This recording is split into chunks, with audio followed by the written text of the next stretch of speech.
The Tower of Babel. It's got to be one of the most famous stories ever told, right?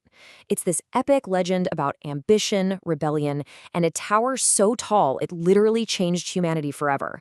But what if the story we all think we know isn't really the whole story? Let's dig in and take this legend apart. You've definitely seen pictures like this one. It's that classic image of a massive, spiraling tower built by one people with one language, all reaching for the sky.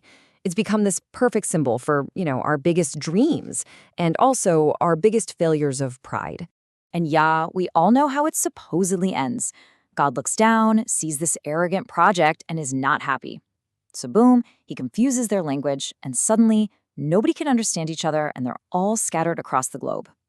End of story. But here's the thing. What if we've been missing some pretty huge details? What if the whole point of the tower, the real reason for the rebellion, and even God's motivation for scattering them, what if it's all completely different from what we've always heard? Okay, so before we start turning this whole thing on its head, let's just do a quick recap of the version we all learned in Sunday school. The story we all know.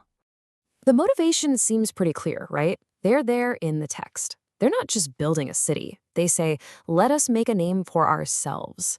And that phrase, right there, that's the absolute key to the way this story is usually understood.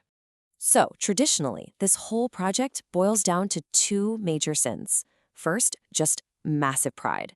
They wanted to be famous, to build a monument to how awesome they were without any help from God. And second, it was straight up disobedience. God told them to spread out, fill the whole earth, and what are they doing? They're huddling together, building a fortress to stay put. So, the classic story is about humanity trying to climb its way up to God. But what if the tower wasn't built for going up at all? This is where the story gets a major plot twist. For centuries, we've had this image in our heads of people trying to climb a staircase to heaven. But you know what?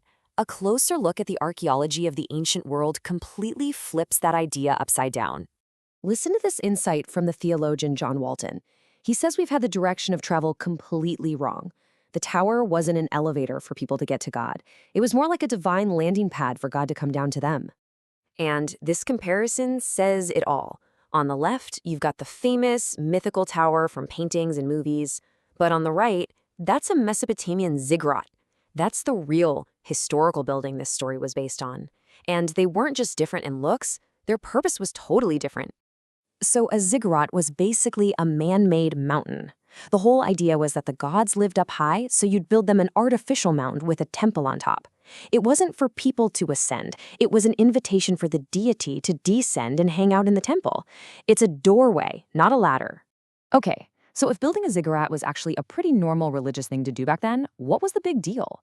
Well, this gets us to the real rebellion. The problem wasn't the building, it was the motive behind it. So just to be clear, making a sacred space for God to come down and be with people, that wasn't the sin.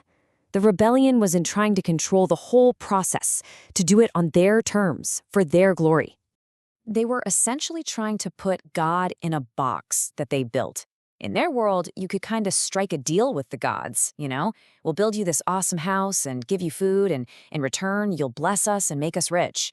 It wasn't about a relationship, it was a transaction. They were trying to manipulate the divine to serve their agenda. And get this, just one chapter later in Genesis, you see this incredible contrast. The people at Babel say, we will make a name for ourselves. It's all about their own effort. But then God says to Abram, I will make your name great. It's a gift. You see the two paths laid out, self-reliance versus divine grace. And this really gets to the heart of it, doesn't it? The story of Babel is the ultimate cautionary tale about the myth of the self-made person. It's about trying to achieve security and significance all on your own, completely apart from God. So if we understand the rebellion this way, it totally forces us to rethink the ending. We always see the scattering as this big, angry punishment, but what if it was something else entirely? So was this God just lashing out in anger? Or could it have been, I don't know, more like a course correction, like a guiding shove to get humanity back on track?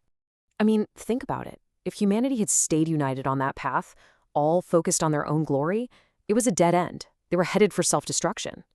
So in this view, God's intervention isn't just punishment, it's actually an act of mercy. He breaks up this dangerous concentration of pride and kind of forces them to do what they were meant to do all along: go fill the earth. And the result of that scattering?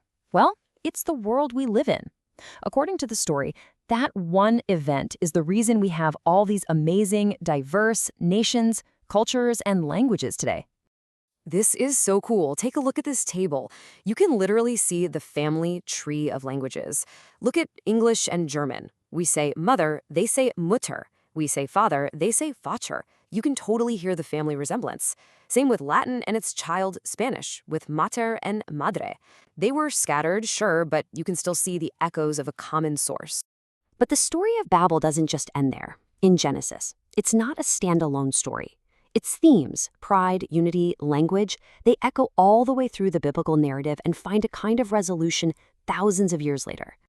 Check this out. In the New Testament, the story of Pentecost is like the mirror image of Babel. It's the perfect bookend. At Babel, language divides and scatters people in judgment.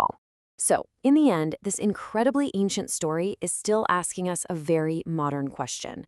It forces us to look at the towers we build, in our careers, in our societies, in our own lives. And the question that echoes from that ancient plane is still the same. Are we building to make a name for ourselves? Or are we building to be part of a much, much bigger story?